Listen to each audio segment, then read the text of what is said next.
إن الحمد لله نحمده ونستعينه ونستغفره ونعوذ بالله من شرور أنفسنا ومن سيئات أعمالنا من يهده الله فلا مضل له ومن يضلل فلا هادي له وأشهد أن لا إله إلا الله وحده لا شريك له وأشهد أن محمدا عبده ورسوله يا أيها الذين آمنوا اتقوا الله حق تقاته ولا تموتن إلا وأنتم مسلمون يا أيها الناس اتقوا ربكم الذي خلقكم من نفس واحدة وخلق منها زوجها وبث منهما رجالا كثيرا ونساء واتقوا الله الذي تساءلون به والأرحام إن الله كان عليكم رقيبا يا أيها الذين آمنوا اتقوا الله وقولوا قولا سديدا يصلح لكم أعمالكم ويغفر لكم ذنوبكم ومن يطع الله ورسوله فقد فاز فوزا عظيما وإن خير الكلام كلام الله وخير الهدي هدي محمد صلى الله عليه وسلم وإن شر الأمور محدثاتها وكل محدثة بدعة وكل بدعة ضلالة وكل ضلالة في النار أما بعد. Donc on a expliqué hier des choses qui ont rapport avec Al-Qadar et la position de Ahl Sunnati wal Jama'a au sujet de la volonté d'Allah subhanahu wa ta'ala et des actions d'Allah subhanahu wa ta'ala, et on a expliqué que ça faisait partie de la aqida du Cheikh Muhammad ibn Abdul Wahhab, et que c'est la aqida de Ahl Sunnati wal Jama'a. Et là on continue encore dans ce même thème, dans ce même sujet, et on continue à expliquer d'autres points par rapport à la croyance du Cheikh Muhammad ibn Abdul Wahhab rahimahullah. Donc le Cheikh il dit, aujourd'hui c'est le cours numéro 9, pour le spécifier. Donc le Cheikh il dit ولا محيد لأحد عن القدر المحدود ولا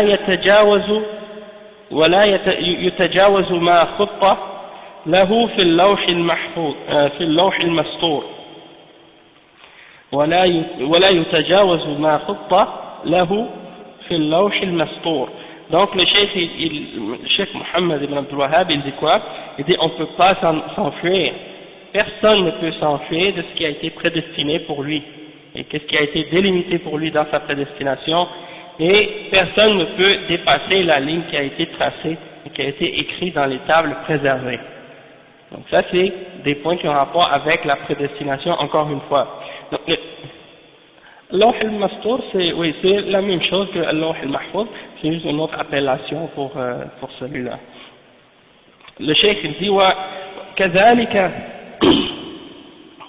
Cheikh Salih al-Fawzan il explique cette parole du Cheikh, il dit كذلك أيضا يؤمن الشيخ وأهل السنة والجماعة يؤمنون أنه لا محيد للإنسان عن القضاء والقدر الذي قدره الله عز وجل، خلافا للمعتزلة الذين يقولون العبد يستطيع أن يفعل وليس لله عليه إرادة ولا سيطرة، وأهل السنة يقولون إنه يقدر سبحانه وتعالى على العبد امتحانا وابتلاء لأجل أن يصيبه أو يعاقبه، وقد يقدر الأشياء على العبد عقوبة له، فالعبد يفعل الأسباب والله جل وعلا يرتب على الأسباب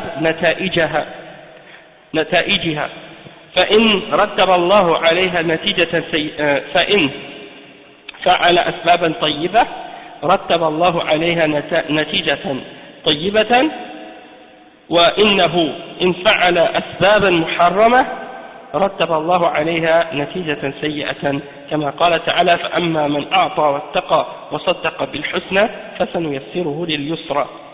Le Cheikh il dit que également le Cheikh Mohammed ibn Abdul Wahhab rahimahullah, de même que Ahl Sunnah wal Jama'a, ils croient tous dans le fait que personne ne peut s'enfuir, personne ne peut sortir de ce que Allah subhanahu wa ta'ala a prédestiné et a décrété pour l'être humain. Ce que Allah subhanahu wa ta'ala a prédestiné, c'est ça ce qui arrive et personne ne peut s'en sortir, contrairement aux Mu'tazila qui disent que l'être humain il est capable de faire ce qu'il veut et que Allah subhanahu wa ta'ala n'a aucune volonté et aucun pouvoir sur lui. Ensuite le Cheikh il dit que les gens de Ahl Sunnati wal Jama'a ils disent que Allah subhanahu wa ta'ala a prédestiné pour les êtres humains des choses pour les tester et pour les mettre à l'épreuve. Hein? S'il n'y avait pas eu de prédestination de cette manière, eh bien, il n'y aurait pas eu d'épreuve pour l'être humain. Donc le cheikh il dit, Allah subhanahu wa ta'ala, il a prédestiné des choses qui se produisent dans sa vie, et ça a été pour le mettre à l'épreuve, dans le but de le punir ou de le récompenser selon ses actions, selon ce qu'il fait. Et Allah subhanahu wa ta'ala, il a donc prédestiné les choses pour l'être humain, et parfois c'est pour une punition pour lui. Donc l'être humain, lui, qu'est-ce qu'il a à faire? C'est uniquement, il a à faire les causes. Et Allah subhanahu wa ta'ala, il met comme conséquence de ces causes-là les résultats qui vont suivre ces causes-là qu'il a fait, ces actions qu'il a fait.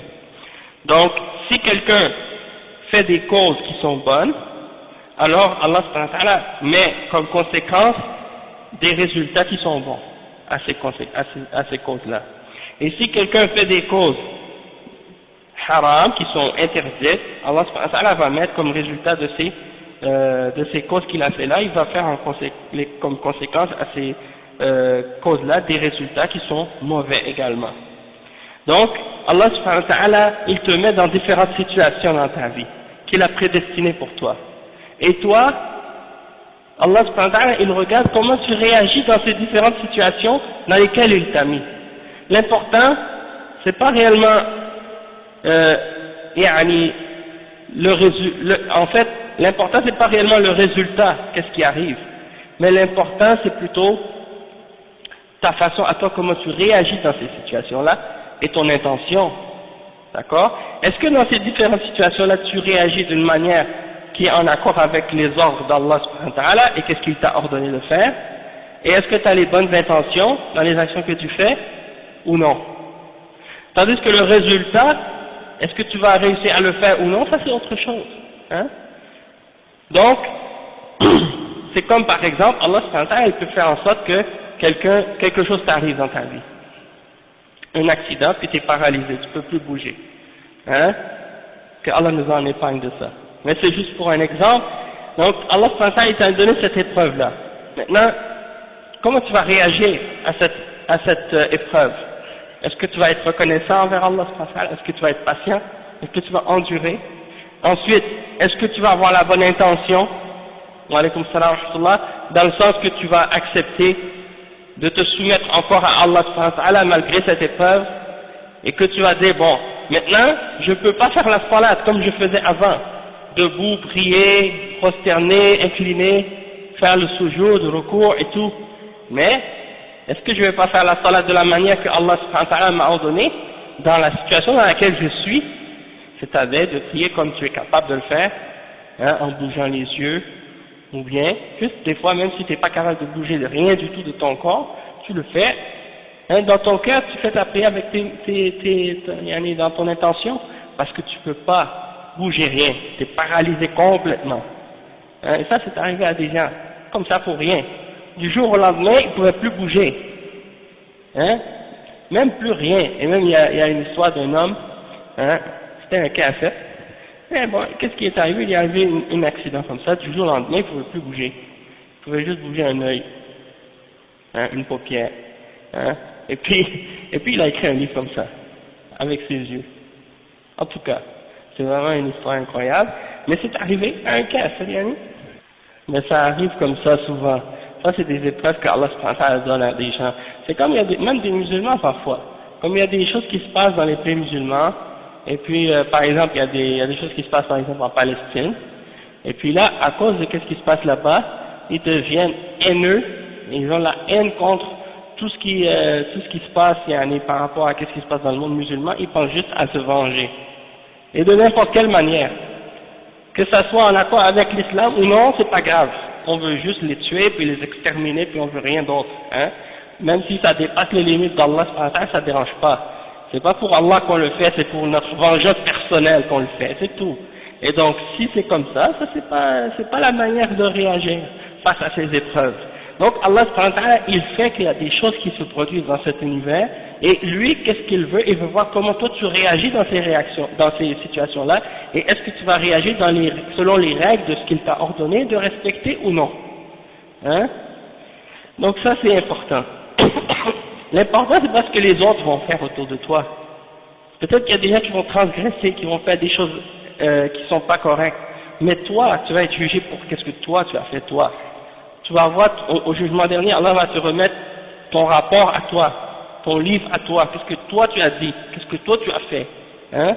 Donc si quelqu'un a fait une erreur, c'est sûr que ça va t'influencer, mais toi ta réaction à cette erreur-là, c'est là-dessus qu'Allah va te juger. On est tous en fait des épreuves les uns pour les autres. On est tous là pour être testés et pour tester les autres en même temps. C'est que si ça sort pas, Allah subhanahu wa ta'ala, il y a un hadith du prophète sallallahu alayhi wa sallam qui dit que Allah subhanahu wa ta'ala, il va épargner à sa umma qu'est-ce que les gens ont eu comme pensée tant qu'ils ne le disent pas ouvertement. D'accord? Donc si quelqu'un a eu des mauvaises pensées ou des soupçons ou des choses comme ça puis qu'ils ne l'ont pas dit, donc ils ne seront pas tenus compte pour ça. Wallahu a'lam. Bien sûr, s'ils pensent le bien, ils auront l'intention du bien, il va être récompensé pour le bien.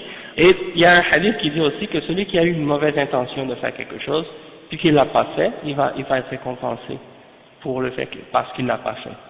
Puis celui qui a eu une mauvaise intention, il voulait faire quelque chose de mal, puis qu'il l'a pas fait, qu'il l'a fait, ça sera compté juste comme un seul péché, non pas plus. Tandis que s'il a la bonne intention de faire quelque chose de bien, puis qu'il le fait, il aura une récompense multipliée par rapport à ça. Donc le cheikh il explique que donc il y a les causes. Si tu fais les bonnes causes, Allah va te donner un résultat qui est bon. Si tu fais les mauvaises causes, tu vas avoir un résultat qui est mauvais. Ce sera toujours en conséquence avec ce que tu as fait. Ensuite, il mentionne le verset 5 à 7 dans Surat Al-Layl.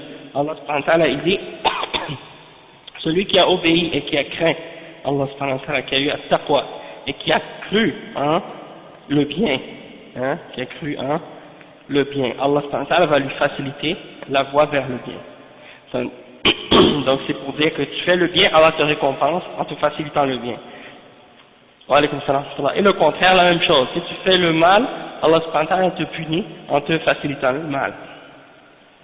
Donc le cheikh dit فالسبب من قبل العبد والنتيجة من قبل الله سبحانه وتعالى وهو يثيب أهل الطاعة وييسرهم لليسرى ويعينهم ويعاقب أهل المعصية فيتركهم يتمكنون من هذه الأفعال عقوبة لهم لأجل أن يؤاخذهم ويعاقبهم بسبب نياتهم الخبيثة بسبب تصرفاتهم وأما من بخل واستغنى وكذب بالحسنى فسنيسره للعسرى. العبد هو المتسبب والله سبحانه وتعالى يقدر عليه نتيجة لعمله هو ونيته هو إما ثوابا وإما عقابا. ولهذا سأل الصحابة رسول الله صلى الله عليه وسلم لما بين لهم أن كل شيء بقضاء الله وقدره قالوا يا رسول الله ألا نتكل على كتابنا وندع العمل؟ قال لا. قال صلى الله عليه وسلم لا اعملوا فكل ميسر لما خلق له. فأنزل الله هذه الآيات فأما من أعطى واتقى وصدق بالحسنى فسنيسره لليسرى وأما من بخل واستغنى وكذب بالحسنى فسنيسره للعسرى. فلا يجوز للعبد أن يتوقف ويقول إن كان قدر لي أن أصير في الجنة فأنا في الجنة وإن كان مقدرا أن أكون أنه في النار يصير في النار. هذا لا يجوز. والعبد لا يطرد هذا في أفعاله. هل يجلس الإنسان ويترك طلب الطعام والشراب ويقول إن كان الله مقدرا لي الطعام فسيأتيني وأنا جالس وسيأتيني الشراب وأنا جالس؟ لا يقول هذا، بل يقوم ويبحث. إذا جاء يقوم ويبحث عن الطعام، وإذا عطش يعني يقوم ويبحث عن الماء، ولا يقول إذا كان الله مقدرا لي الطعام والشراب سيأتيني، لأن فطرته تقتضي أن يتحرك ويبحث. Donc le cheikh il dit que les causes viennent de l'être humain. L'être humain, c'est lui qui fait les causes, ok, pour arriver à son résultat. Mais le résultat, c'est Allah qui lui donne. Wa alaykum salam wa rahmatullahi wa barakatuh. Donc, le cheikh il dit que la cause, ça vient c'est l'être humain qui le fait, la cause. Mais le résultat, ça vient d'Allah subhanahu wa ta'ala. Et Allah subhanahu wa ta'ala, il va récompenser les gens qui ont obéi, et il va leur faciliter le bien, et il va les aider à faire le bien, et il va punir les gens qui ont fait le péché, hein. فيتركهم يتمكنون من هذه الأفعال عقوبة. Allah subhanahu wa ta'ala va les laisser faire ces actions de mal là comme punition pour le fait qu'ils ont fait le mal et qu'ils ont désobéi à Allah subhanahu wa ta'ala. Donc il y a des fois, parfois, vous avez des gens musulmans qui disent qu'ils veulent établir l'État islamique, qu'ils veulent établir l'islam sur la terre et tout. Et ils pensent que le but, que ce que Allah nous demande, c'est le résultat. Hein? Allah subhanahu wa ta'ala, c'est pas le résultat qu'il nous demande. Allah subhanahu wa ta'ala, il nous demande de faire les causes et de faire les efforts de la manière qu'il aime, lui, et qu'il nous ordonne de respecter. Et c'est pas l'important pour nous, c'est pas le résultat. Est-ce qu'on va arriver à l'établir ou non?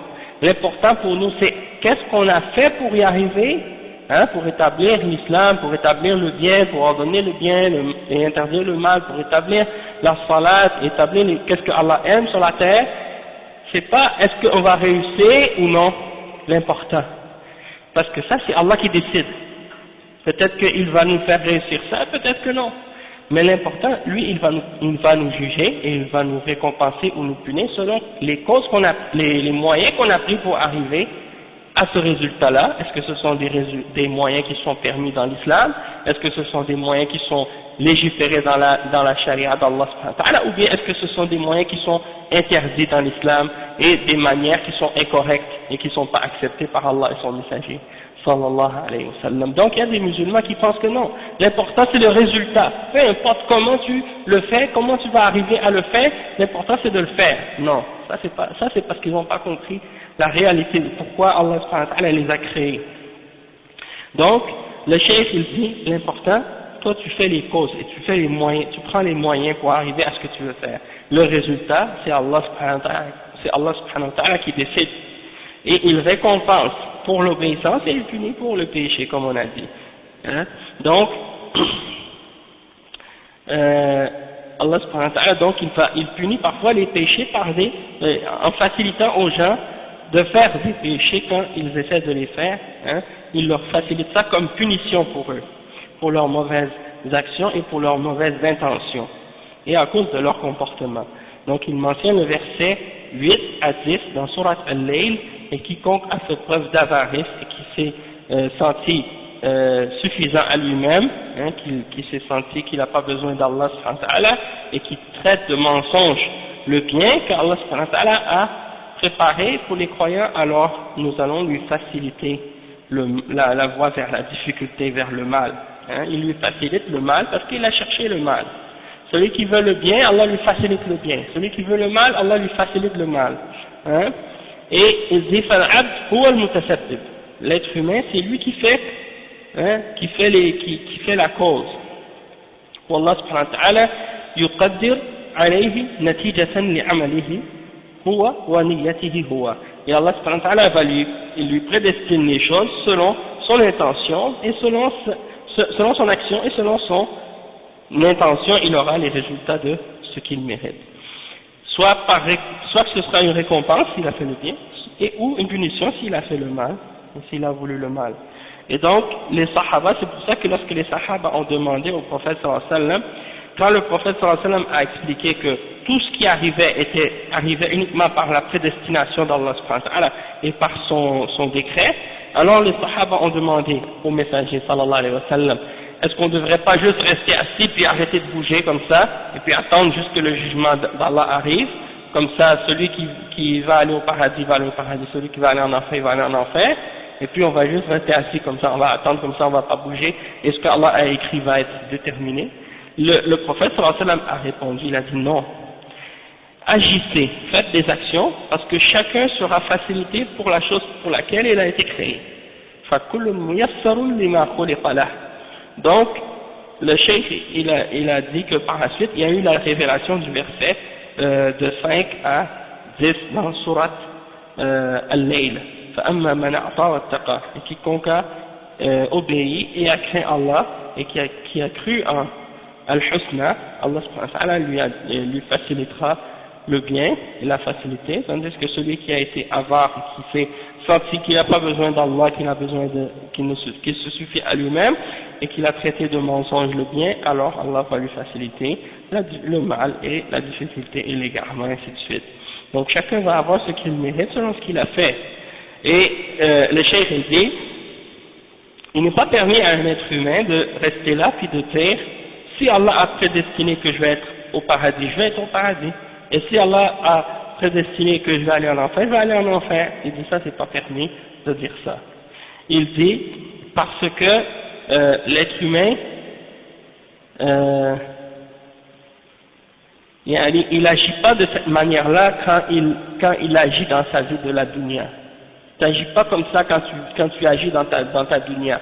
Si tu as faim, tu restes pas assis pour dire si Allah m'a prédestiné que je vais manger, la nourriture va venir sur moi. Non. Tu te lèves quand tu as faim, tu vas manger. Quand tu as soif, la même chose. Tu vas pas dire, si Allah a prédestiné que je vais avoir quelque chose à boire, je vais l'avoir, donc je vais rester assis. Et puis le breuvage va venir sur moi, l'eau va venir sur moi tout seul. Non. Tu vas te lever puis tu fais les causes.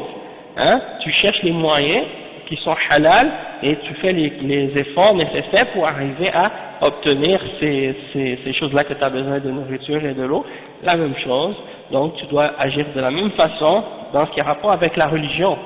C'est-à-dire, tu veux aller au paradis, tu sais comment y aller, tu sais ce que tu dois faire pour y aller, pour y arriver, alors fais les causes nécessaires et puis à la fin, mets ta confiance en Allah subhanahu wa ta'ala, fais les efforts et puis tu vas l'avoir. Hein?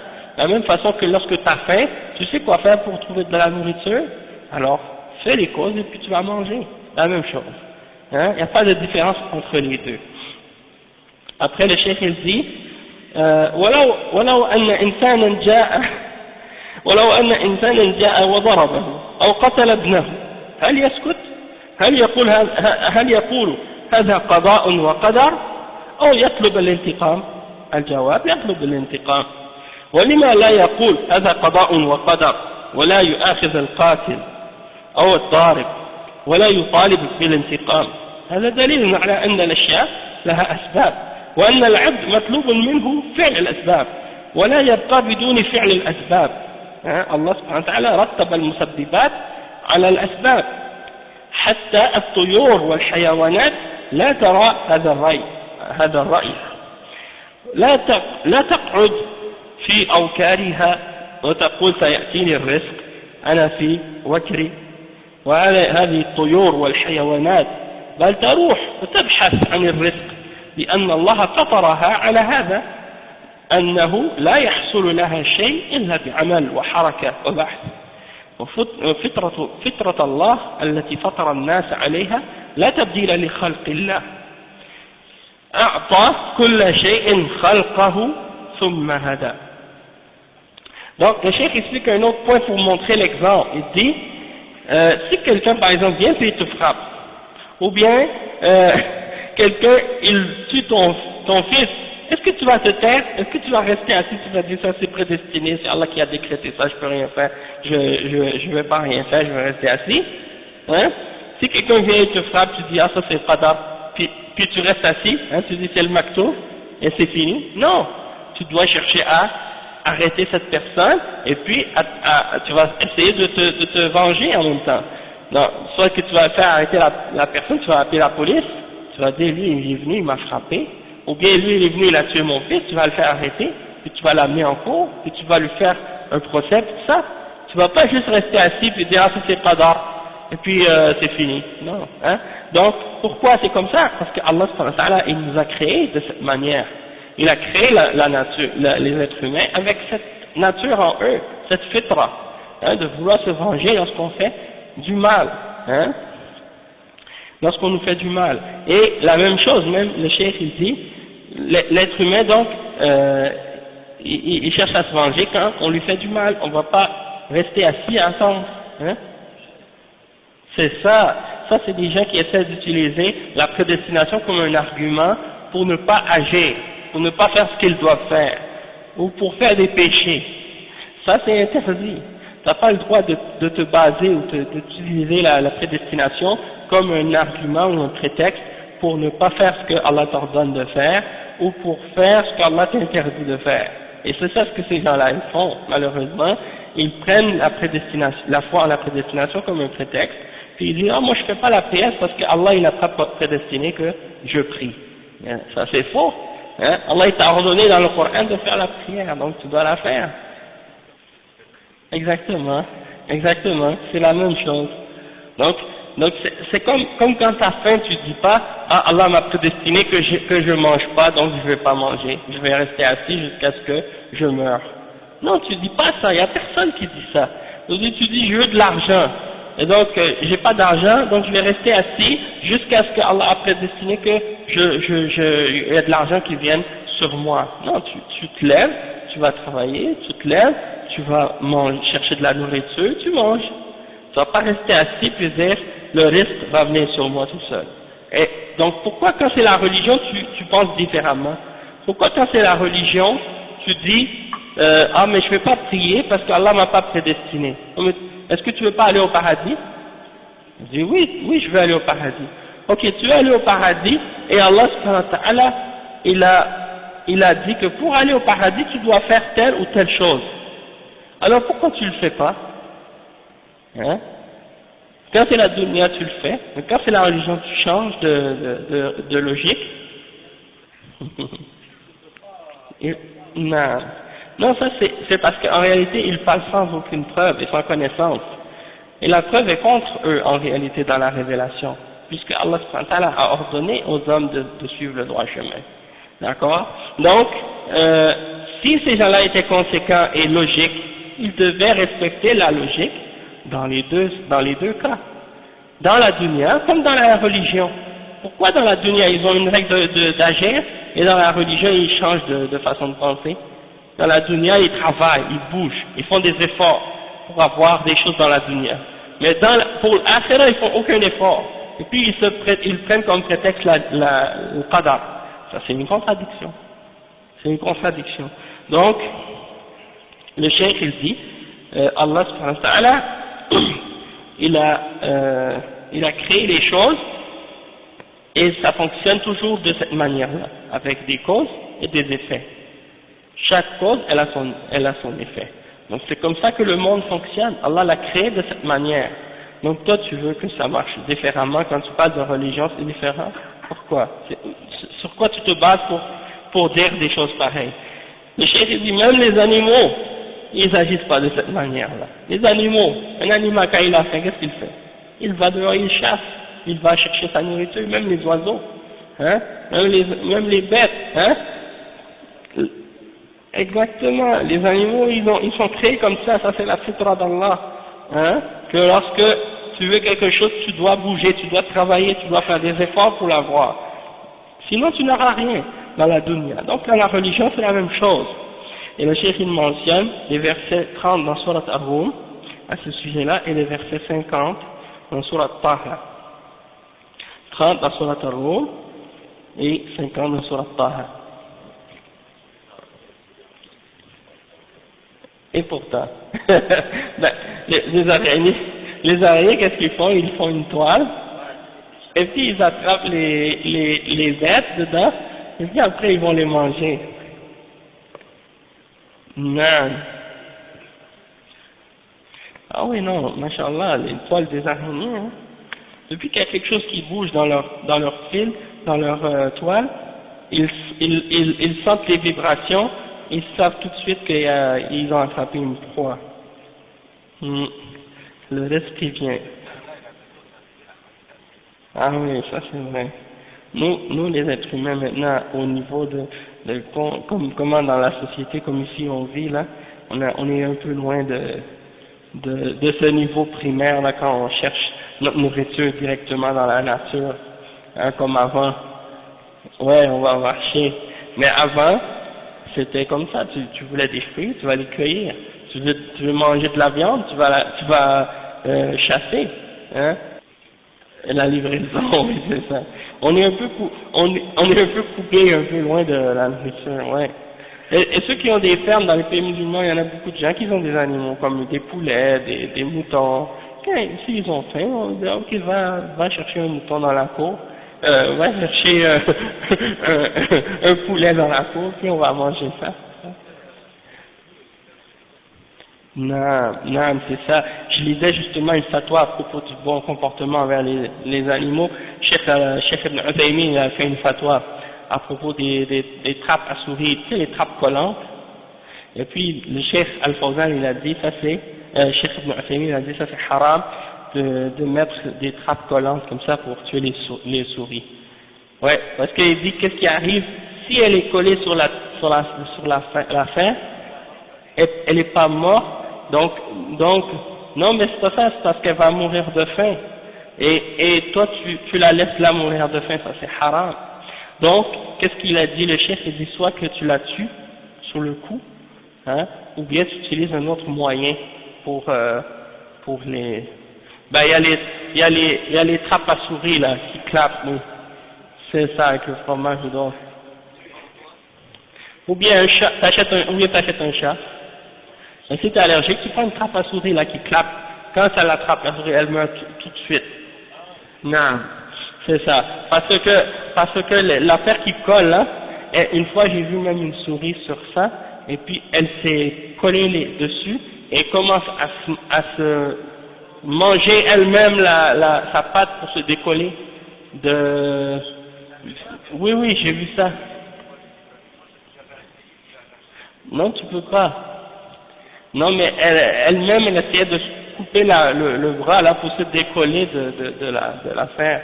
Puis plus elle essayait de se décoller, c'est au travail, un endroit où je travaillais, il y avait, les gens sont venus pour mettre des trappes collantes comme ça un peu partout. Et puis un matin, je suis rentré, puis il y en avait une, elle était en train d'essayer de s'en sortir. En tout cas, le cheikh a dit ça c'est pas permis, parce que tu les laisses mourir de faim. Bon, non. Ça, si tu viens puis tu la tues, c'est correct. Mais tu peux pas la laisser mourir comme ça par la faim, par le temps. Sinon c'est comme la femme qui a laissé le chat attaché, puis qui ne l'a pas nourri. Elle est partie en enfer à cause de ça. Le cheikh il a dit, celui qui tue qui attrape les souris avec ça, puis qui les tue pas, il risque d'aller en enfer à cause de ça. Donc c'est grave. Ah ben dans ce cas-là, tu les enlèves et tu mets d'autres. Tu mets d'autres pour les trappes avec les clics. Wallahu a'lam. Le cheikh il dit, voici la religion de droiture. Non, c'est pas ça, c'est telle est la nature qu'Allah a originellement donnée aux hommes, pas de changement à la création d'Allah. Donc c'est comme ça qu'Allah a créé la nature de l'homme, des créatures. Ok, il n'y a pas de changement dans ça. Puis c'est lui qui a donné à toute chose sa création et qui l'a guidé par la suite. Après le cheikh il dit فهذه المقولة خاسرة وكاذبة وهي الاحتجاج بالقدر على ترك العمل والمسلم مطلوب منه أن يعمل العمل الصالح وإذا أذنب مطلوب منه التوبة وعنده القدرة على هذا فهو يقدر أن يفعل ويقدر أن يترك ولو ترك العمل عجزا لم يؤاخذه الله ولكن إن تركه كسلا فهو مؤاخذ على هذا وهو مفرط فهناك فرق بين الكسل وبين العجز العجز لا يؤاخذه الله عليه ولكن إذا كسل فهذا يؤاخذ لأنه هو الذي فرط ففطر العباد تقتضي هذا مع دلالة الكتاب والسنة. Donc le cheikh il dit, cette idée elle est fausse et mensongère. d'utiliser la prédestination comme un argument pour cesser de faire les actions que Allah nous ordonne de faire. Ça c'est un faux argument, et le musulman il est ordonné par Allah subhanahu wa ta'ala de faire le bien et d'agir selon les ordres d'Allah subhanahu wa ta'ala, de faire les bonnes œuvres. Et si jamais il tombe dans un péché, il est ordonné par Allah et commandé par Allah subhanahu wa ta'ala de se repentir de ce péché-là, si jamais il fait un péché. Parce que Allah subhanahu wa ta'ala, peut-être qu'il a prédestiné que tu fasses un péché. Mais une fois que ce péché-là a été fait, est-ce que ça veut dire que ça y est, t'es condamné, c'est fini? Non. Il y a la porte de la repentance qui est ouverte. Et tu peux toujours corriger le péché que tu as fait en te repentant de ce péché-là. Et ça, c'est un ordre que Allah subhanahu wa ta'ala t'ordonne. Donc, le cheikh il dit, et tu as la capacité de le faire. Donc, l'être humain, il est capable, il a la capacité de le faire, et il a la capacité de ne pas faire quelque chose. Et s'il abandonne une action parce qu'il est incapable de le faire, Allah ne va pas le blâmer. Si quelqu'un, par exemple, comme je disais tout à l'heure, si quelqu'un ne fait pas sa prière debout parce qu'il n'est pas capable de se tenir debout sur ses jambes, il ne va pas être puni par Allah pour avoir abandonné cette action-là. Parce qu'il est incapable de le faire. Quelqu'un qui a une maladie à une jambe, ou qui a un malaise aux jambes, et qui n'est pas capable de se tenir debout, il n'est pas puni par Allah s'il prie assis. S'il avait l'habitude de le faire debout avant, et qu'il a cessé de le faire parce qu'il est devenu handicapé, il aura quand même la bonne récompense, la récompense de ce qu'il faisait lorsqu'il était en bonne santé, quand il le faisait. La même chose pour le fait que quelqu'un, par exemple, se lève chaque jour pour aller à la mosquée pour le fajr. Puis, à un moment donné, il tombe malade, il ne peut pas aller faire le fajr. Il a encore la récompense de lorsqu'il se levait pour aller faire le fajr, lorsqu'il était en bonne santé. Pourquoi? Parce qu'il avait la bonne intention et il le faisait tout le temps. Et c'est pas parce qu'il veut plus le faire, c'est parce qu'il est incapable de le faire parce qu'il est malade. Donc c'est ça. Le frère, il veut pas aller prier pendant un mois parce qu'il a une opération dans sa jambe.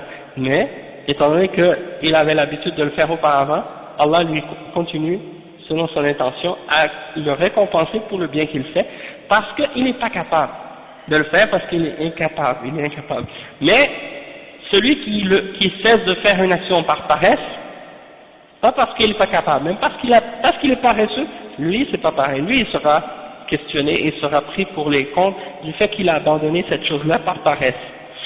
Donc, il faut faire la distinction entre l'action que tu cesses de le faire parce que tu es incapable de le faire et l'action que tu cesses de le faire parce que tu es devenu paresseux.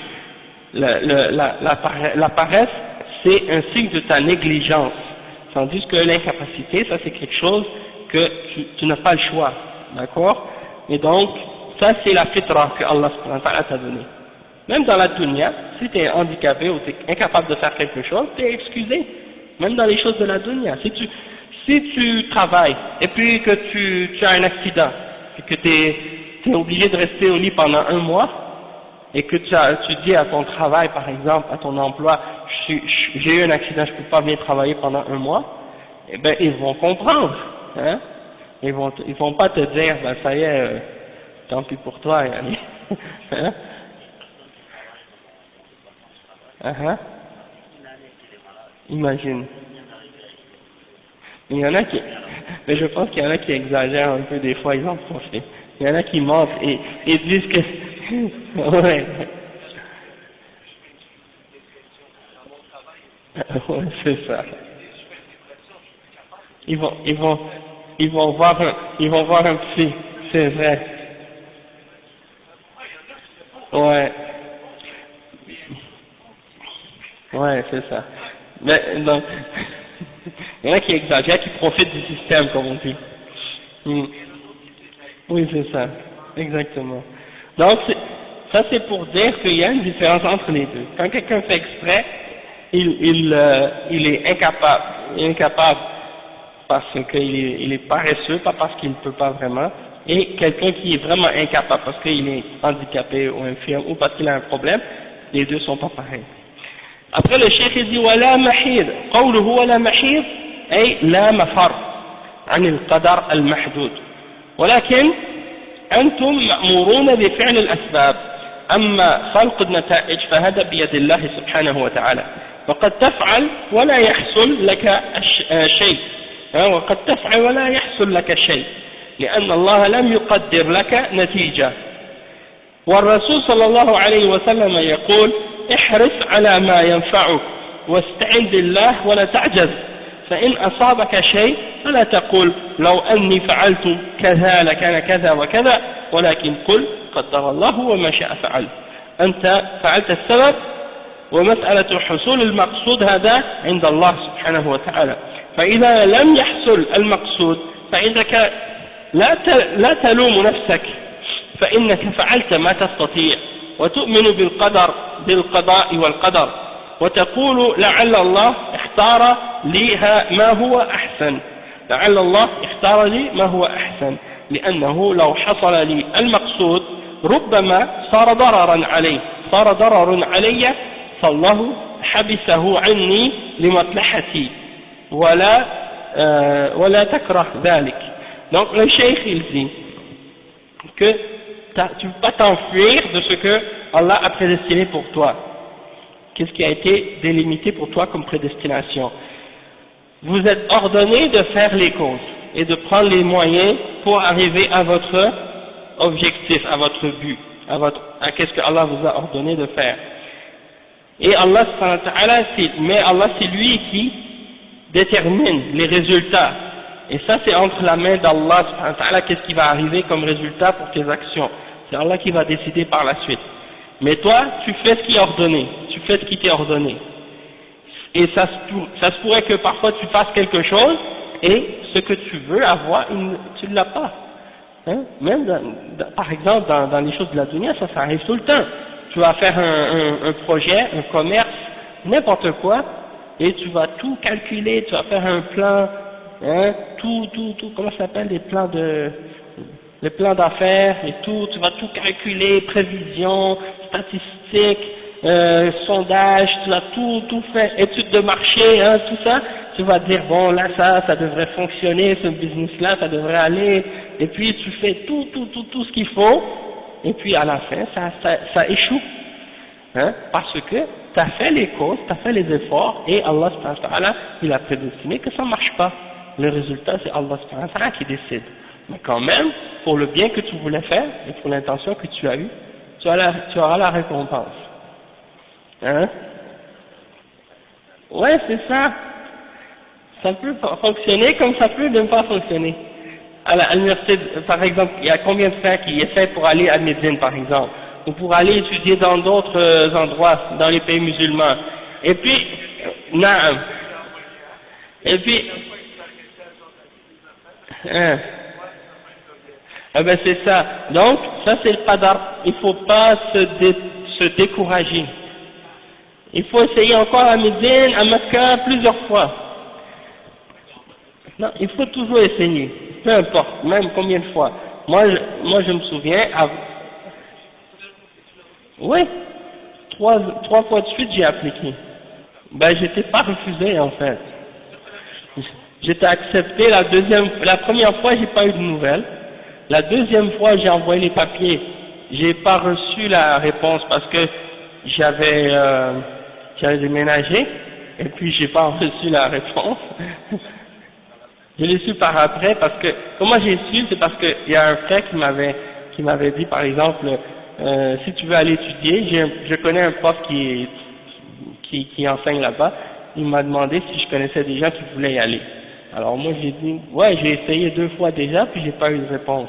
Alors, il m'a dit amène-moi tes papiers, alors je lui ai envoyé mes papiers, et puis quand il a envoyé mes papiers, il m'a revu, il m'a dit, tu sais toi tu étais déjà accepté cette année.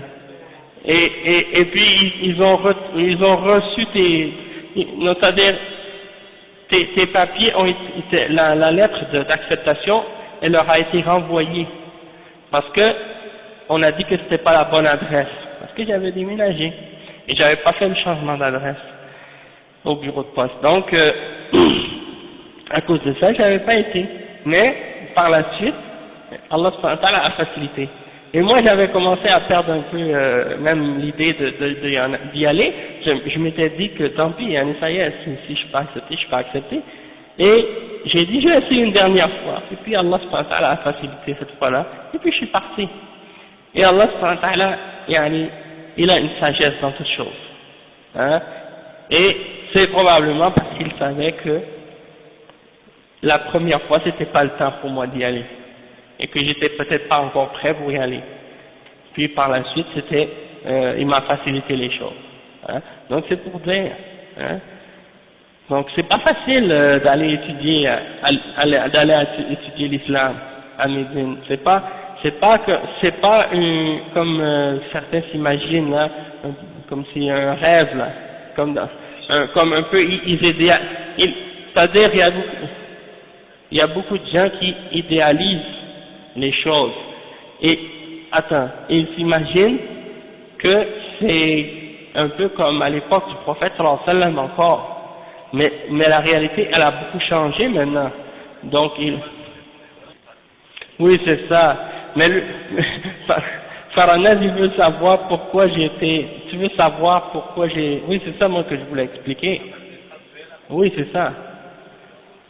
C'est ça, je dis. La réalité, elle n'est pas comme on s'imagine aujourd'hui. Il y a des gens qui s'imaginent que chercher le ilm c'est comme facile, soit qu'il n'y a pas d'épreuve, il n'y a pas de difficulté, que tout va aller comme la science va couler sur toi comme du miel. Non, mais c'est très très difficile. C'est une grande épreuve.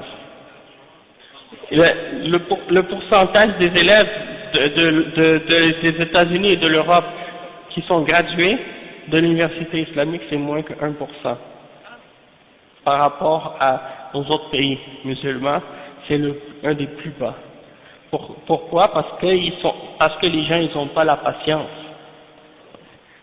Ils vont là-bas, wa alaykoum salam wa rahmatullahi wa barakatuh. Les gens, ils vont là-bas, puis ils restent pas. Ils n'ont pas la patience, hein. Parce que c'est très difficile. Oui, c'est ça. Et puis c'est très très difficile, donc c'est pour ça, il faut que les gens se préparent psychologiquement puis moralement. Non. Donc c'est juste un point en passant. Donc le cheikh il dit ensuite, Anta fa'alta as-sabab. Donc, le cheikh il dit donc que peut-être tu vas faire un effort puis tu vas pas avoir le résultat. Parce que Allah, il ne t'a pas prédestiné ce résultat-là. Mais, tu fais les efforts et puis, le reste, c'est Allah qui décide. Et Allah, il sait mieux que toi ce qui est bon pour toi. Le prophète sallallahu alayhi wa sallam a dit, fais des efforts pour arriver à voir ce qui est bon pour toi. Et demande l'aide d'Allah et ne te décourage pas. Et si quelque chose t'arrive de mal, un malheur ou quelque chose comme ça qui t'arrive, ne dis pas, si j'avais fait ça, eh ben, j'aurais eu ça ou ça. Ou si j'avais pas fait ça, j'aurais pas eu ça ou telle chose. Hein? Comme souvent des gens disent ça, si j'étais pas sorti, ou si j'avais pas fait ça, ou si j'avais fait ça, j'aurais eu ça. Le prophète sallallahu alayhi wa sallam dit non, ne dis pas si de cette manière à propos du passé. Parce que qu'est-ce qui a été prédestiné, c'est ça ce qui arrive. Ce que Allah veut, c'est ça ce qui se fait. Donc c'est ça ce que tu dois dire. Qaddar Allah ma sha'a fa'al. C'est-à-dire, Allah a prédestiné et c'est ce qu'il a voulu qui s'est produit. Ce que Allah a voulu, c'est ça ce qui s'est produit. Et c'est ça ce que tu dois dire. Anta fa'alta as-sabab wa mas'alatu husul al-maqsoud hada 'inda Allah. Toi tu as fait la cause, tu as pris les bons moyens. Maintenant la question de est-ce que tu vas avoir ton objectif, est-ce que tu vas atteindre ton but, ça appartient à Allah subhanahu wa ta'ala.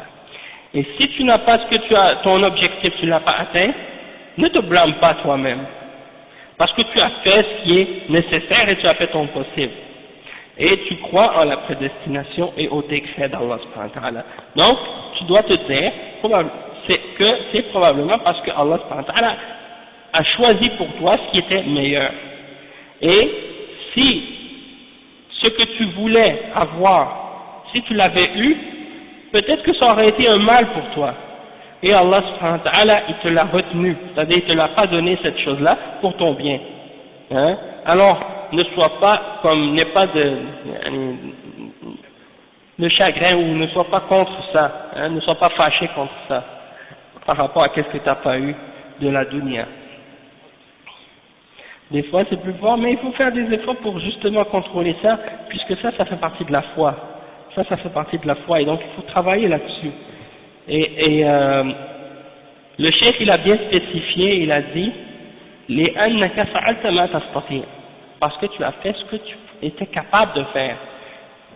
Mais si ce que tu n'as pas eu c'est à cause de ta négligence aussi, parce que tu n'as pas fait ce que tu étais capable de faire, tu as été paresseux, et là c'est pas la même chose, comme le cheikh il a expliqué tout à l'heure.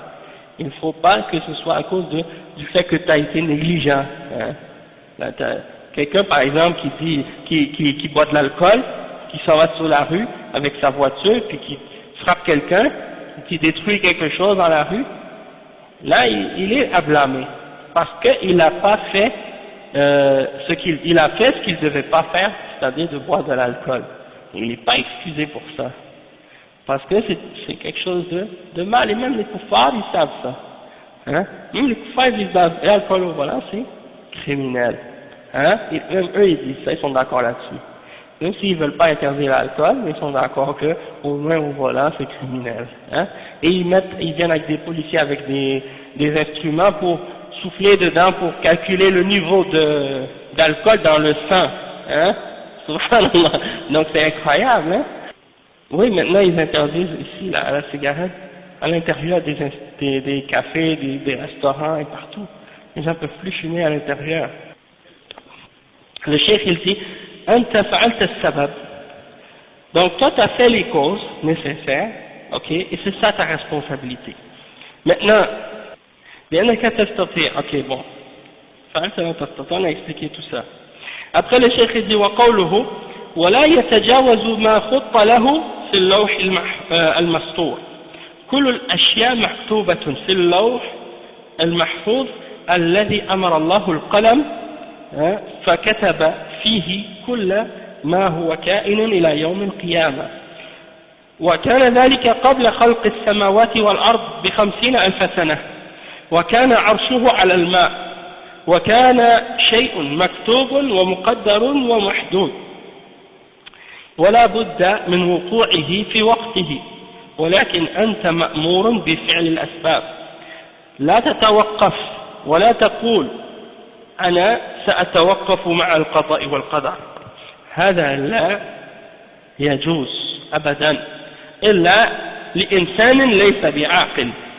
أما العاقل فلا يمكن أن يجلس ويعطل الأسباب ويقول المكتوب سيقع.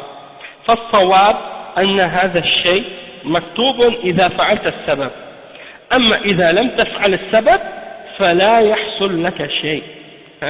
ولو لم تتزوج لم ترزق الولد. فالزواج سبب لحصول الولد.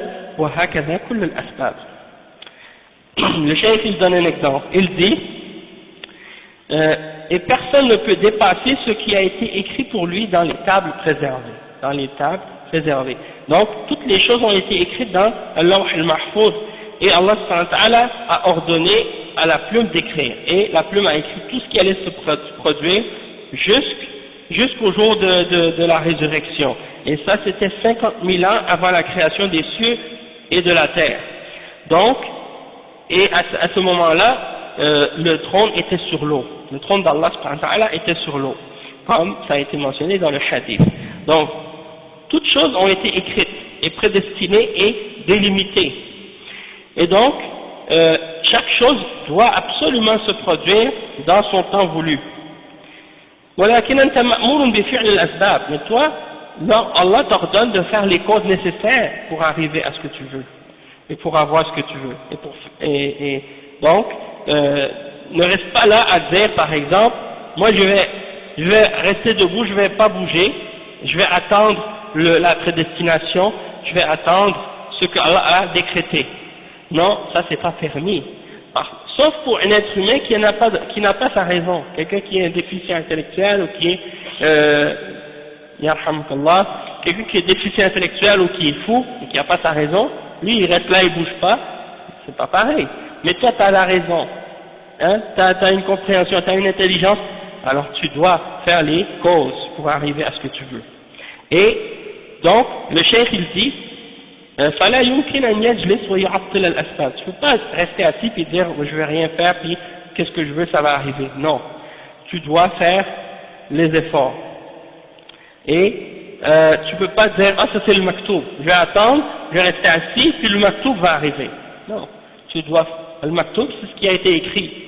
Hein, et souvent vous entendez les musulmans dire ça. Hein, le maktoub, c'est le maktoub.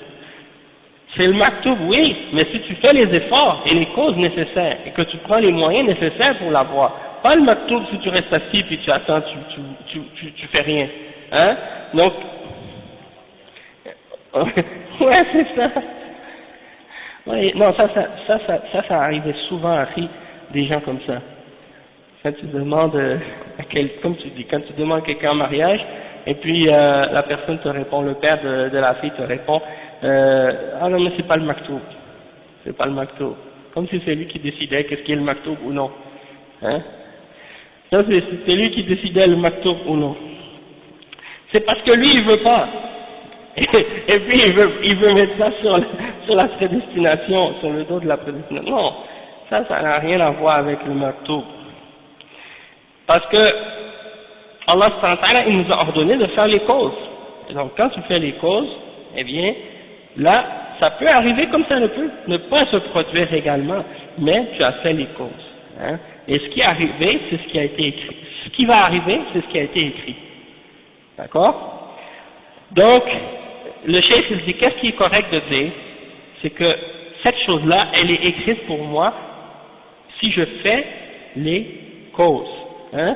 Mais si je reste assis, que je fais pas les causes et que je fais rien, je vais rien avoir. Comme si quelqu'un veut avoir un enfant, puis il dit ah mais moi je veux un enfant, mais il fait pas d'effort pour se marier, et puis il est tout seul, hein, il n'a pas de femme, comment il va avoir un enfant? Impossible, d'accord?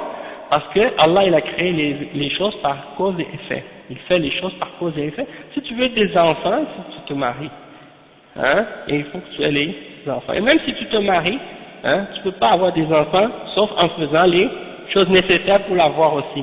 C'est pas comme ça, l'enfant va apparaître. Oui, c'est ça. Donc, c'est pas comme les gens qui pensent que les enfants viennent dans les choux, ou bien avec les cigognes et les trucs comme ça, hein. D'accord? Donc, après, le cheikh, il dit, exactement, ça implique tout. Et en fait, oui, même en arabe, le mot nikah, ça implique le mariage, et ça implique aussi l'acte intime avec la femme, en même temps. Donc, dans ce sens-là. Après, le cheikh, il dit, وَهَكَذَا كُلُّ الْأَسْبَابِ, toutes les causes, c'est la même chose. Si tu veux quelque chose, tu dois faire les efforts.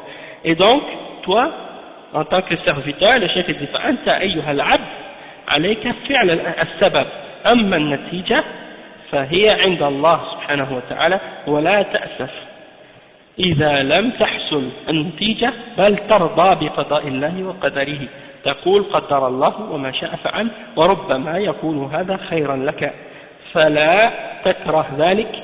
وقوله فيه اللوح المسطور الذي فيه كتابة مقادير الأشياء كلها وهناك مقادير جزئية تؤخذ من اللوح المحفوظ مثل الجنين في بطن أمه إذا بلغ درجة أشهر نفخت فيه الروح ويرسل إليه الملك ويؤمر بكتب 4 كلمات رزقه وأجله وعمله وشقي أو سعيد وهذا مأخوذ من اللوح المحفوظ ومن الكتابة السابقة يرحمك الله. Donc le cheikh il explique pour terminer que toi en tant qu'être humain tu dois faire les efforts et le résultat il vient d'Allah subhanahu wa ta'ala.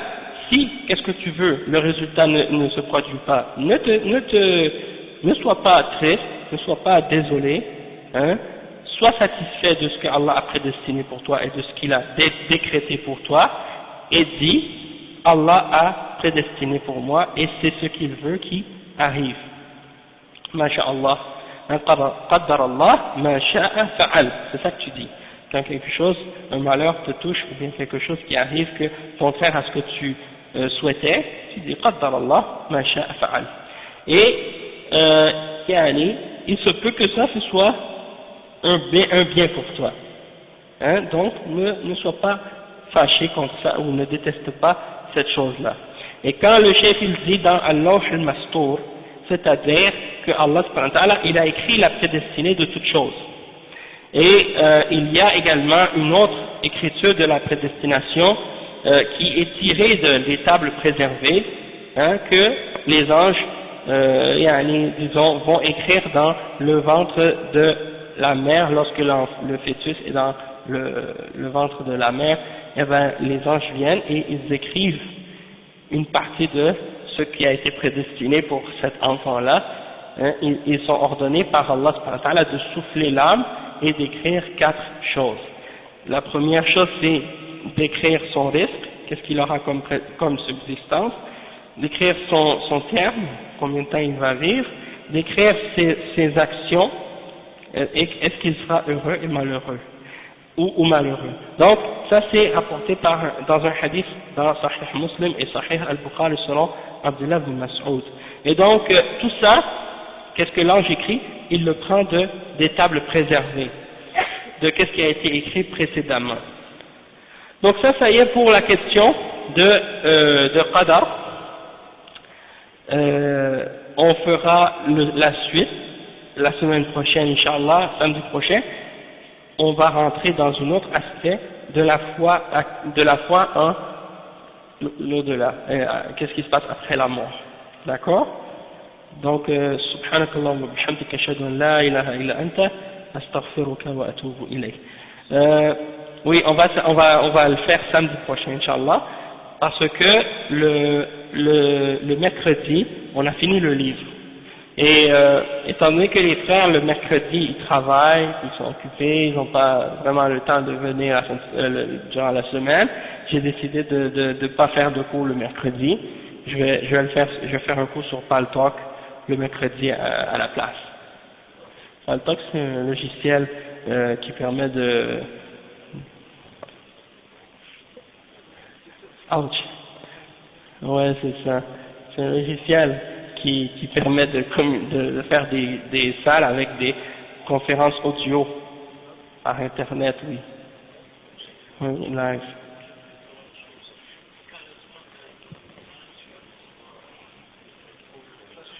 Mm-hmm.